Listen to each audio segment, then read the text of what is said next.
Evet sevgili dostlar, Blackjack serimize kaldığımız yerden devam ediyoruz. Bir önceki videomda Blackjack temel stratejisine giriş demiştim. Ve kim hazırlamış, nasıl hazırlamış, neden hazırlamış, ne işe yarıyormuş noktalarına değinmiştim. Bugün ise birebir bu Blackjack temel stratejisinin üzerinden gideceğiz. Ne anlama geldiğine bakacağız ve bunları kolayca aklınızda nasıl tutabileceğinizi ezberlemek demek istemiyorum, bakacağız. Bu arada sevgili dostlar, biraz sonra göreceğiniz kumarla ilgili uyarı yazısını dikkate almanızı önemli rica ederim.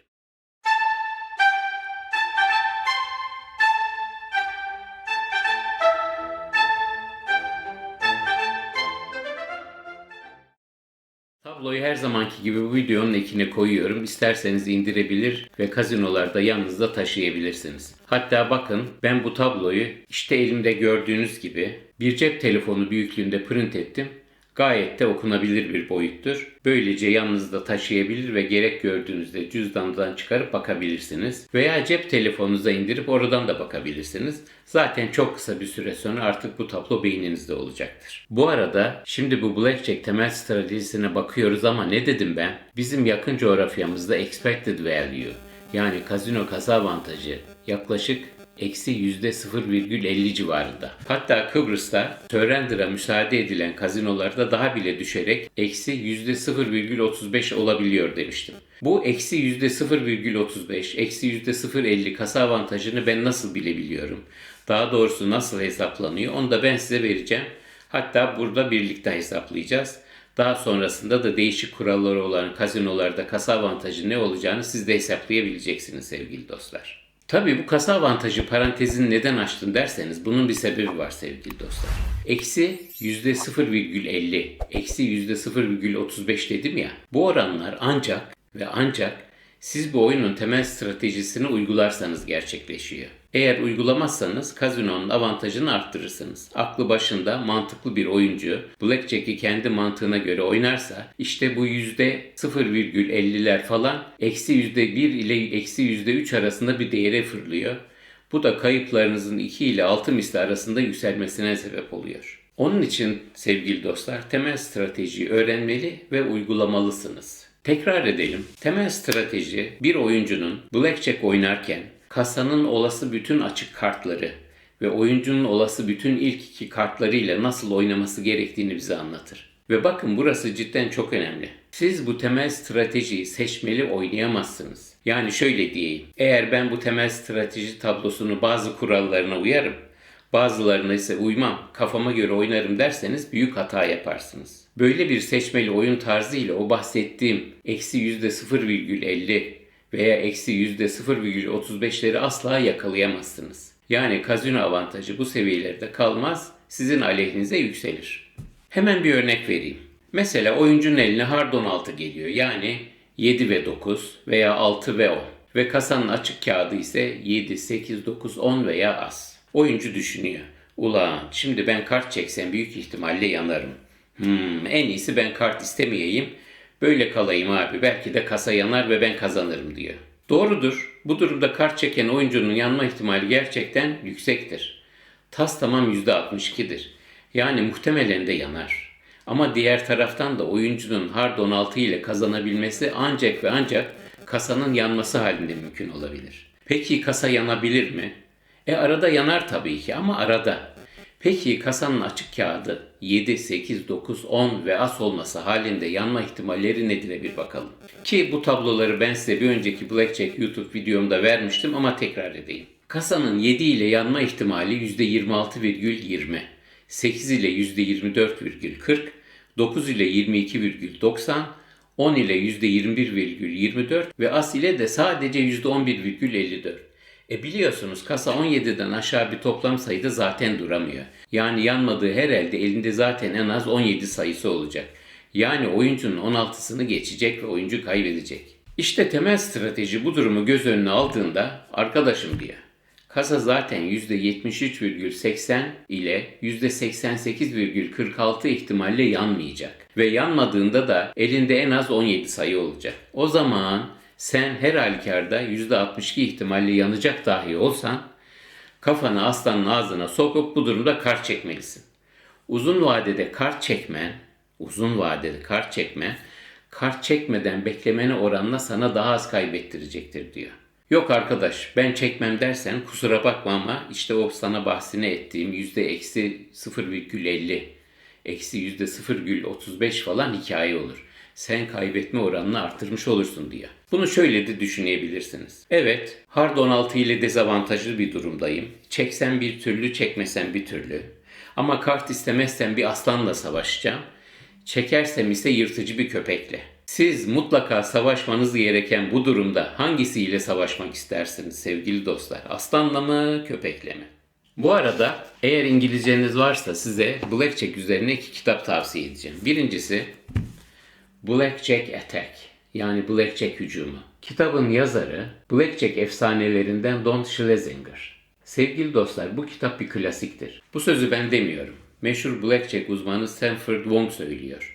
Hatta size daha evvel de Ed Thorpe'dan bahsetmiştim. Hani ilk defa IBM bilgisayar ile Blackjack temel stratejisini yaratan ve Croupier Yen isimli ilk Blackjack kitabını yazan uzman.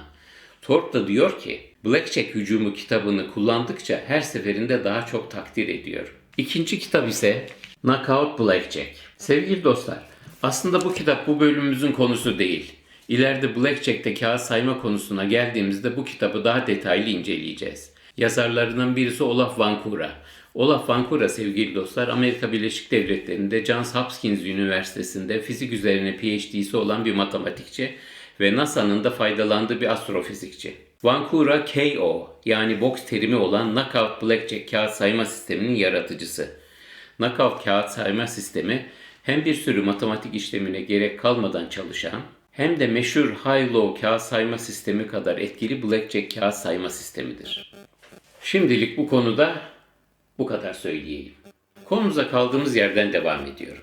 Aynı şekilde oyuncunun elinde Hard 16 olduğunda ama kasanın açık kağıdı 2, 3, 4, 5 veya 6 olduğunda bu sefer de temel strateji kart çekme bekle diyor. Çünkü matematiksel olarak bu durumlarda kart almaman uzun vadede senin daha yararınadır diyor. Çünkü Croupier'in bu küçük açık kartlarıyla yanma ihtimali artıyor sevgili dostlar. Yeri gelmişken unutmadan şunu da söyleyeyim. Neden 2, 3, 4, 5 ve 6 kasa için kötü kağıtlar derseniz sebep Croupier'in 2, 3, 4 ve 5 ile elini çekeceği tek kart ile yapamayacak olmasındandır. Yani bu açık kartlarla Croupier birden fazla kağıt çekmek zorundadır. Bu da Croupier'in yanma ihtimalini artırmaktadır. 6 ile de elini çekebileceği tek kart ile yapabilmesi ise ancak ve ancak sadece çekebileceği bir as ile mümkün olabilir. Bazen de onu çekiyor beni hasta ediyorlar. En hasta olduğum el. Altılı yanına bir as. Devam etmeden evvel bir noktaya daha dikkatinizi çekmek istiyorum. Temel strateji tablosuna bakıyorsunuz. Tablo diyor ki oyuncunun elinde Hard 12 varsa Croupier'in 2 ve 3 açık kartları olduğunda oyuncu kart çekmeli. Yani bir karar belirtmiş. Kart çek diyor. Başka bir yerde de oyuncunun elinde Hard 11 var ise Croupier'in 2 ve 3 açık kartları karşısında kart çek. Hatta double down yap diyor. Şimdi biz bu tabloda daima ama daima bir karar görüyoruz. Şu durumda şunu yap diyor. Ama bize kart çekme ile çekmeme arasındaki kasa avantajı yüzdelerini vermiyor. Biraz daha açayım konuyu. Şu Hard 12 ile örneğin oyuncunun elinde birer 7 ve 5 varsa Croupier'in açık kartı 2 olduğu durumlarda oyuncu eğer double down deyip bahsi 2 misline çıkartırsa ki tabii ki bu yanlış bir karardır. Expected value yani kasa avantajı eksi %0,5066'dır. Kart çekmeden beklerse eksi 0,2893'tür. Kart çekerse ise eksi %0,2533'tür. İşte size 3 olası karar için kasa avantajlarını verdim. Gördüğünüz gibi temel strateji bize kart çek derken bizim en iyiliğimize olan kararı söylüyor ama detay rakamları vermiyor. Burada en iyi karar kart çekmek. Çünkü en düşük kasa avantajı eksi %0,2533 ile bu karar. Dikkat ettiyseniz kart çekmemek de öyle çok büyük farklı bir değer değil. O da eksi 0,2893. Yani arada sadece %0,0361 fark var. Sevgili dostlar bu farkları küçümsemeyin. Bunlar damlaya damlaya göl oluyor sonra. Siz daima doğrusunu oynayın. Devam etmeden size bir örnek daha göstermek istiyorum. Çünkü burada olay çok çok bariz. Bakın diyelim oynuyorsunuz ve elinizde 7 ve 4 geldi. Kasanın açık kağıdı gene ikili. Bakın şimdi burada double down dersek, yani iki misli dersek, kasa avantajı artı, eksi değil artı %0,4792. Yani eksi değil. Double down demez kart istersek artı %0,2425. Yok arkadaş ben kart çekmeyip kasanın yanmasını bekleyeceğim dersek eksi 0,2893. Kasa avantajı yüzdeleri nasıl da değişti değil mi? Ama dikkat edin. Double dersek 47,92, demez kart istersek 24,25. Aradaki fark neredeyse iki misli. İşte diyorum ya, temel strateji seçimlik bir tablo değil. Bunun çok güzel bir örneğini böylece incelemiş olduk sevgili dostlar. Abi ben double demeyi sevmiyorum. Şimdi elimde 7 ve 4 var. Double deyince krupiye bana tek kart verecek. Yani vereceği kart ne bileyim. As 2, 3, 4, 5 falan olursa ne yaparım? Hem bahsi iki misline çıkartmış olurum hem de iki misli kaybederim. Onun için abicim ben bu durumlarda korkarım, double demem. Kart isterim dersen ben de sana şunu derim sevgili dostlarım. Sen bu kafayla blackjack oynama. Çünkü senin kazanma ihtimalin neredeyse sıfır. Masada para bırakıyorsun. Yanlış yapıyorsun. Bak sevgili dostum, krupiyenin zaten kazanacağı eller senden fazla. Sen daima krupiyeden neredeyse daha az el kazanacaksın. Krupiye 100 el oynandığında senden ortalama 6 el daha fazla kazanmış olacak. Peki sen bu 6 eli kaybederken nasıl olacak da dezavantajını eksi %0,50 civarına düşüreceksin? Nasıl biliyor musun? Sen kazandığın elleri daha iyi değerlendireceksin. Örneğin kartlarını avantajlı olduğun durumlarda böleceksin. Ve de muhakkak ama muhakkak double down yapman gereken yerlerde double down yapacaksın. Yoksa daha evvel dediğim gibi kazanma ihtimalini yok edersin. Evet, tekrar tablomuza dönelim. Özetleyecek olursak diyorum ki temel strateji size elinizdeki ilk iki kart ile krupiyenin açık kartına karşı almanız gereken kararları söyler. Ama bu tabloda gri tonlar yoktur sevgili dostlar. Kararlar ya aktır ya karadır. İki karar arasında kararların birisi 1/1000 bile önde olsa da sana o kararı ver der. Bu tablodaki kararların bazıları uzak ara iyiliğinizdeyken bazıları ise milim derecesinde iyiliğinizdedir ama hepsi de doğru kararlardır. Bundan şüpheniz olmasın. Bu tabloyu olduğu gibi tamamen uygulayın sevgili dostlarım. Blackjack temel strateji tablosu sevgili dostlar. Şimdi bu tabloyu ben 8 desteye, kartları böldükten sonra double down yapmanın müsaade edildiği, krupiyenin soft 17'de durduğu ve aslara surrender'a müsaade edilmediği oyun kurallarına göre düzenledim. Yani burada early surrender var. Yani krupiye kartlarını açtığında as dışındaki kartlarında ben teslim oluyorum. Oyuna devam etmeyeceğim. Benim bahis bedelimi yarısını al, yarısını bana iade et seçeneği. Bildiğiniz gibi mesela bu Kıbrıs'ta kullanılan bir tablo. Kıbrıs'ta krupiye açık kağıdı as olarak açtığında size surrender'a müsaade etmiyor. Evet, şimdi tabloya bakalım. Tabloda ne görüyoruz? Tablo oyuncunun bütün ilk iki kart ihtimallerine karşı yukarıdan aşağıya sıralanıyor sevgili dostlar. Ben biraz rahat göresiniz diye böyle büyük yaptım. Tamamını koyarsam sayfaya genişlik istediğiniz gibi olmayacak, daha kolay göremeyeceksiniz diye. Krupiyenin bütün kağıt ihtimalleri yukarıda sıralanmış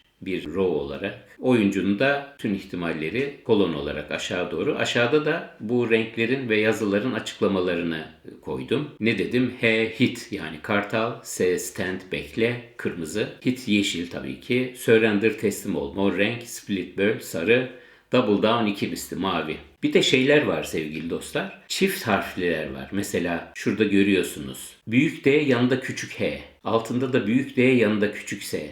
Bu da ne demek? Önce büyük harf olanını yap. Soldakini yap. Ona müsaade etmiyorlarsa da küçük harf olanını yani ikincisini yap. Ne diyor DH? Mümkünse double yap. Double'a müsaade etmiyorlarsa hit yani kartal. DS ne diyor? Mümkünse müsaade ediliyorsa double D, yoksa stand kartal mı öyle bekle diyor. Şimdi tablonun başına gidelim ve teker teker bakalım. Şimdi sevgili dostlar, bizim yani oyuncunun 17 ile 21 arasında, yani iki kartının toplamı 17 ile 21 arasındaysa krupiyenin bütün açık kartlarına karşı stand yani kart alma bekle diyor. Yani bu 1-8 1-9 olabilir 17. 1-8 1-10 olabilir toplam 18. Yani blackjack'te olur. Zaten kart alamazsın blackjack'te. 17-21 demiş kategorik olarak. 20 de olabilir. 2 tane onlunuz olabilir. Vale, kız papazlar da 10 sayı sayılıyor. Onlarda da kağıt alma, bekle diyor. Stand. Bekle, kurupiye kağıt çeksin. Yanıyorsa yansın. Yanmıyorsa da seni geçemezse sen kazanırsın. Eşit olursanız da koyduğun bahis bedelini geri alırsın. Oyuncunun 16 olduğu zaman kağıtların toplamı iş değişiyor. Ne diyor? Senin oyuncu olarak toplam sayın 16 ise, yani bunlar hard 16 sevgili dostlar. Yani içinde as yok. Yani bir altılı bir onluysa en klasik, veya bir 7 bir 9'sa, kurupiyenin açık kağıtları 2, 3, 4, 5 ve 6 olursa kart çekme, bekle diyor. Eğer 7, 8, 9, 10 ve azsa şunları yap diyor. 7'li ise diyor kart iste. 8'li ise kart iste. 9 ve 10'a karşı surrender, teslim ol. Dezavantajlısın. Bahis bedelinin yarısını al ve kaç diyor. As'ta da mecburen kart çek diyor. Çünkü aslara karşı surrender'a müsaade edilmiyor. 15'te de buna benzer bir tablo var. 2, 3, 4, 5, 6'ya karşı stand. Kart alma, bekle. 7, 8, 9'a karşı hit. As'a karşı da hit. Ona karşı surrender. Bakın dikkat edin. Elinizin toplamı 16 olduğunda kurupiyenin açık 9'lusuna karşı surrender, teslim ol derken, elinizin toplamı hard 15 olduğunda teslim olma, kağıt çek diyor. Yani bu ihtimal sizin için daha iyidir diyor. 14 olduğunda toplam 15 gibi aynı. 13 olduğunda bakın surrender yok. 13 olduğunda oyunun kuralları arasında surrender varsa da, yani ne bileyim 13 nedir sevgili dostlar? 4, 9, 5, 8, 6, 7. Bu durumlarda da 2, 3, 4, 5, 6'ya karşı dur, kağıt çekme, bekle. 7, 8, 9, 10 ve asına karşı da kurupiyenin kağıt çek. 12'de durum biraz farklı. 12'de kurupiyenin açık 4, 5 ve 6'sına karşı stand, kağıt çekme, bekle derken ikili ve üçlüsüne karşı kağıt al. Gene 7, 8, 9, 10 ve asa karşı da kağıt al diyor. Yani senin elinde hard 16 varsa, yani 3, 9, 4, 8 veya 5, 7, sen sadece 4, 5 ve 6'ya karşı kağıt almadan bekle. Kurupiyenin diğer bütün ihtimalleri karşısında kart çek diyor. Şimdi 11, daha evvel bahsetmiştim size, bu çift harfli seçenekler. Bakın sizin elinizde toplam hard 11 varsa ne olabilir hard 11 dostlar? 2, 9, 3, 8, 4, 7, 5, 6. Diyor ki eğer kurupiyenin kağıdı 10 veya as değilse her halükarda double down de. Yani 2 misline çıkart bahsini. Eğer double down'la müsaade edilmiyorsa, olabilir oyun kuralları içerisinde öyle bir durumdasınızdır. Double down'la müsaade edilmiyorsa o zaman da kart al diyor, yani böyle durma diyor. Yani ya double down et, double down'la müsaade edilmiyorsa kağıt al diyor. Hangileri için? 10'a kadar kurupiyenin açık kağıtları için, yani 2, 3, 4, 5, 6, 7, 8 ve 9 için. 10 ve as için ise hit diyor. Şimdi bakın dostlar, bu bizim European No Hole Card'ın bir özelliği. Amerika'da oynuyor olsaydık kurupiyenin açık kartı 10'luya karşı da biz double diyecektik. Burada demiyoruz. Niye demiyoruz? İşte bu European No Hole Card olayının aslı. Şimdi kurupiye tek kağıt alınca yanına diğer ikinci kağıdı almayınca, o ikinci kağıdı bütün oyuncuların bütün oyunları bittikten sonra alacağı için kurupiyenin elinde blackjack olup olmamayı kontrol etme imkanı yok. Öyle olunca bu tehlikeye karşı da biz European No Hole Card, yani bizim oynadığımız blackjack oyunlarında kurupiyenin açık onlusu karşısında da double demiyoruz. Hit diyoruz, kağıt alıyoruz. Anlaştık değil mi? Bakın onda da durum aynı. 11 neyse hard 10'da da aynı. Yani nedir hard 10? 2, 8, 3, 7, 4, 6. 5, 5 demiyorum. 5, 5 aşağıda pair'lara, çiftlere gelince göreceğiz. 9 neymiş sevgili dostlar? 9'da da kurupiyenin açık 3, 4, 5 ve 6 kartlarına karşı double yap. Double'a müsaade edilmiyorsa kart iste. Diğer bütün açık kartlarına karşı, yani 2, 7, 8, 9, 10 ve as karşısında da kağıt iste diyor. Yani eğer oyuncunun elindeki ilk kartın toplamı 2 ile 8 arasındaysa 3 ve 4, 2 ve 6, 2 ve 3. Tüm bu ihtimallerde de daima kağıt çekeceksin diyor. Hit, hit, hit, hit, hit, sonuna kadar hit. Burayı anladık sanıyorum. Şimdi kolay ezberleyebilmek için bunları, dediğim gibi bunu çok çabuk öğreneceksiniz siz, ama şöyle düşünebiliriz. Biz oyuncunun hard 13, 14, 15, 16 ve 17'sinden 21'e kadar olan kağıtlarda kurupiyenin ikilisi, üçlüsü, dörtlüsü, beşlisi, altısı karşısında kağıt istemiyoruz, bekliyoruz. 17-21 arasında dedik, burada yanma ihtimali çok yüksek olduğu için oyuna böyle gireceksin diyor. Stand. Surrender müsaade edilen yerlerde de surrender demiş. O da nedir? Eğer kurupiyenin açık kağıdı 10'sa sen 16 ile de, 15 ile de, 14 ile de surrender, teslim ol diyor. Kurpiyenin açık kağıdı 9 ise 16 ile teslim ol. Diğer ihtimallerde kağıt çek diyor. 11 ve 10'u konuştuk. Double down yoksa hit. 10 da aynı. 9'u konuştuk. 9 Kurpiyenin 3, 4, 5, 6'sına karşı double down yoksa hit. Diğer kağıtlara karşı hit. 2, 8 zaten. Sevgili dostlar, şimdi gelelim soft ellere. As olan eller. Ne olabilir burada? As yanında 8, as yanında 9. Yani 19 ve 20. Bunlar da diyor kardeşim, kağıt falan çekmeyeceksin. Stand bekleyeceksin. Kurpiyenin açık kağıdı ne olursa olsun. As 7'ye ne demiş? Bakın sevgili dostlar, bu as 7 yani soft 18 çok sıklıkla yanlış oynanılan bir el. Yanlış oynanan ellerin en başında gelen ellerden birisi. Onun için buraya özellikle dikkat etmenizi rica ediyorum. Şimdi bakın, çoğu oyuncu eline as 7 geldiği zaman, yani 18 sayısı olduğu zaman kurpiyenin açık 9, 10 ve asına karşı kağıt çekmiyor, bekliyor. Sevgili dostlar, bu çok yanlış bir karar. Bir yerde bahsetmişimdir. Kurpiyenin ortalama sayı yüzdesi her halükarda 18'den yüksek. Yani siz elinizdeki as 7 ile soft 18 ile 9'lu 10'lu ve as karşısında kazanacağım diye düşünmeyin. Kaybetme ihtimaliniz daha yüksek. Bu 9, 10 ve as'ı ayırırsak geri kalan 2, 3, 4, 5, 6, 7 ve 8'de sizin yapacağınız şeyler belli. Kurpiyenin açık kartı olan ikili, 7'li ve 8'li karşısında stand, kağıt alma, bekle. 3, 4, 5 ve 6'sı karşısında da double down demiş. Eğer double'a müsaade edilmiyorsa da stand, kağıt alma, bekle demiş. İşte bu aslında çok enteresan bir eldir bu as 7. Yani mesela ben bir blackjack masasına oturduğumda bir oyuncunun as 7'yi nasıl oynadığına bakınca onun bu işi bilip bitmediğini anlarım. Fakat bu işi bilmeyenler tarafından da son derece aptalca bir hareket gibi de görülebiliyor bu sevgili dostlar. Yani düşünsenize, sizin elinizde as 7 var, yani iyi kötü bir 18 sayınız var ve bir kağıt çekiyorsunuz ve sizin elinize bir kağıt geliyor. Mesela ne olabilir bu? 5 olabilir. As 7 ve 5 ne oldu? 13. Hatta 8 olabilir. Yani 5, 6, 7, 8 geldiğinde de saçma sapan bir eliniz oluyor. Mesela 5 geldiğini düşünelim. Double dediniz. 2 kağıt alamıyorsunuz. Tek kağıt alma şansınız var. As 7'ninizin yanına bir 5 gelmiş. Ne oldu? 13'te kaldınız. Ya arkadaş, senin elin 18'di. 18 elini bozduğunda 13'e getirdin diye böyle bakarlar. Manyak ne tuhaf oynuyor derler. Ama siz olun, daima doğrusunu oynayın dostlar. Bakın, bu blackjack strateji tablosu konusunda bütün blackjack uzmanları hemfikir, yani başka türlü düşünen yok. Şimdi as 6'ya geldik. As 6 enteresan sevgili dostlar. Yani toplam 17, soft 17. Bir kere burada stand yok. Yani as 6 her halükarda kağıt alıyor sevgili dostlar. Her halükarda kağıt alıyor. Bazılarında double diyor, bazılarında demiyor. Hangilerine double diyor? Eğer kurpiyenin açık kağıdı 3, 4, 5 ve 6 ise double yap diyor. Müsaade edilmiyorsa double'a gene hit diyor ama her halükarda kağıt al diyor. Double diyerek veya demeyerek. Demek ki kurpiyenin 3, 4, 5 ve 6'sı karşısında double yap. Diğerleri karşısında da mutlaka kağıt al diyor. Bakın soft 18, yani as 7'den farklı. Neden? As 7 ikili, 7'li ve 8'e karşı kağıt almayıp bekliyordu.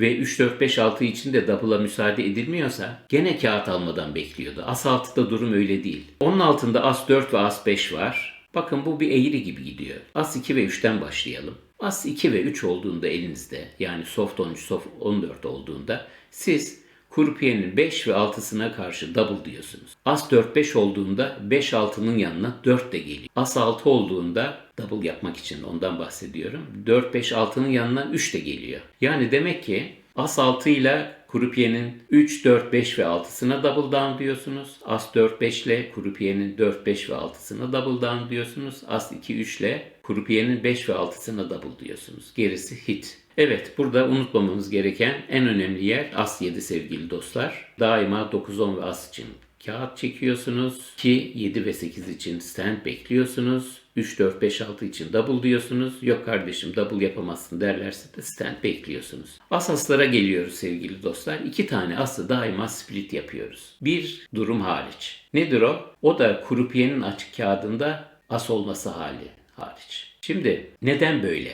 Gene geldik European No-Hole kart sistemine. Eğer bu oyunu Amerika'da oynasaydınız, yani daha evvel bahsettiğim gibi kurpiye oyunun başında bir değil 2 kart alsa, o zaman onlar blackjack var mı diye kontrol ediyorlar ya. Blackjack varsa zaten oyunu kaybetmişsiniz. Ha, eğer baktı elinde blackjack yoksa siz Amerika'da oynuyor olsanız bu oyunu 2 tane ası da split yapıyorsunuz. Burada yapmıyorsunuz. Neden? Çünkü asın yanına ne geleceği belli değil. Herkes bütün oyunu oynayacak, ondan sonra alacak kağıt. Onun için neymiş? Elinizde 2 tane as geldiği zaman krupiyenin açık kartı as hariç hepsinde kartları bölüyorsunuz. As karşısında sadece kağıt istiyorsunuz, hit. Ve biliyorsunuz çoğu yerde aslara bir kere split hakkı veriliyor. Kağısı böldünüz, asın yanına bir as daha geldi, bir daha bölmenize müsaade etmiyorlar. Asları böldüğünüz zaman da tek kart veriyorlar, ikinci kart da isteyemiyorsunuz. Evet, onlara geldik sevgili dostlar. Bir blackjack sitesi var, ismi Never Split Tens. Yani onları hiçbir zaman bölmeyin diyor. Sevgili dostlar, elinizde 2 tane onlu olduğu zaman hiçbir zaman bu kartları bölmüyorsunuz. Oyuna böyle giriyorsunuz. Bunu sakın unutmayın. Yani burada kastım elinizde 10, vale, kız, papaz bunların herhangi ikisi geldiğinde hiçbir kağıt çekmiyor, bekliyorsunuz. Oyuna böyle giriyorsunuz. Sakın ama sakın bunları bölmeyin. Bir daha söylüyorum. Sakın ama sakın onlarınızı bölmeyin. Şimdi sevgili dostlar, 9'lar da biraz enteresandır. Bakın, elinizde 2 adet 9'lu var. Ne demiş? Krupiyenin 3 kağıdına karşı bekleyin, bölmeyin diyor kağıtlarınızı. Nedir onlar? Krupiyenin 7'lisi, 10'lusu ve ası sevgili dostlar. Demek ki 7, 10 ve as dışındaki diğer bütün seçeneklerde bu kartları bölün diyor. 9'ları bölün. Yani ikiliye karşı, üçlüye karşı, dörtlüye, beşliye, altılıya, 8'liye ve 9'luya karşı bölüyorsunuz. 8'ler de, aslında 8'ler de böyle sevgili dostlar. 8'ler normal Amerika'da bu blackjack oyununu oynasanız krupiyenin bütün açık kağıtlarına karşı daima splittir baştan sona. Ama bizde ne oluyor? Bakın 10'da 2 tane 8'lim varsa krupiyenin açık kağıdı 10'sa krupiyenin 2, 3, 4, 5, 6, 7, 8 ve 9'larına karşı da 2 8'inizi bölüyorsunuz. 2 7'liniz olduğunda sevgili dostlar 2, 3, 4, 5, 6 ve 7'sine karşı krupiyenin bunları bölüyorsunuz. Gene krupiyenin açık onlusuna karşı teslim oluyorsunuz. 8, 9 ve asa karşı da kağıt çekiyorsunuz. 2 tane altılı olduğunda sevgili dostlar 2, 3, 4, 5 ve 6 için split yapılıyor. Diğerlerine hit. Bakın burada şöyle bir kolaylık var sevgili dostlar. Oyuncunun elinde 2 tane ikili, 2 tane üçlü veya 2 tane yedili varsa hareket tarzı aynı. Krupiyenin açık 2, 3, 4, 5, 6 ve 7'lerine karşı bölüyorlar. Krupiyenin 8, 9, 10 ve asına karşı kağıt çekiyorlar. Sadece 2 adet yedili olduğunda krupiyenin açık kağıdına karşı surrender var. Diğerlerinde niye surrender yok? Çünkü sizin oyunu alma ihtimaliniz var. Şimdi gelelim yapılan yanlışlardan başka bir tanesine daha. 2 adet beşli. Sevgili dostlar, bu çok güzel bir eldir. Yani 10 sayınız var. Bunlar bölünür mü? Asla bölünmez. Sakın böyle bir hata yapmayın. Yapanları görüyorum, çok üzülüyorum. Bakın burada da kural belli. Siz krupiyenin açık kartı onlu ve as karşısında kağıt çekiyorsunuz. Double down demiyorsunuz. Çünkü tek kağıt dağıtılıyor. Krupiyenin elinde blackjack olabilir. Amerikan sistemi değil buradaki oyun. European no-hold card. 2, 3, 4, 5, 6, 7, 8, 9'a karşı da muhakkak double diyorsunuz. Double'a da müsaade edilmiyorsa kağıt alıyorsunuz. Şimdi kaldı bir tek 2 tane dörtlü. Bakın 2 tane dörtlü de sevgili dostlar aslında çok basit. Krupiyenin açık kağıdı dörtlü veya beşli ise split yapıyorsunuz. Diğer her ihtimalde kağıt çekiyorsunuz. 2 adet 4'ü 4 karşısında bölenleri görüyorum. Veya krupiyenin 7, 8, 9'una karşı bölenleri görüyorum. Tamamen yanlıştır, sakın. Demek ki Blackjack strateji tablosu böyle bir tablo. Küçülterek şöyle bir tümüne bakalım tablonun. Böyle bir tablo sevgili dostlar. Evet, dediğim gibi ben bunu zaten daha evvel de koymuştum. Şimdi de ekine koyacağım. Evet sevgili dostlar, bu konumuz çok uzun oldu. Lütfen kusuruma bakmayın. Ama bu konu da böyle bileceğim bir konu değildi. YouTube'da Blackjack temel stratejisi üzerine bir referans YouTube videosu yapmak istiyordum. Kısmet bugüneymiş. Sabrınız için hepinize teşekkür ederim. Blackjack konusunda bu videodan sonra nispeten kısa videolar olacak. Blackjack'te masada nerede oturmalıyım ve birden fazla box oynamalı mıyım gibi sorularınızı cevapladığım 2 videom bundan sonra gelecek. İzlediğiniz için çok teşekkürler efendim. Abone olur ve bildirimleri de tüm olarak işaretlerseniz gelecek videolarımdan da haberdar olabilirsiniz. Saygılarımla, cebinizin mühendisi.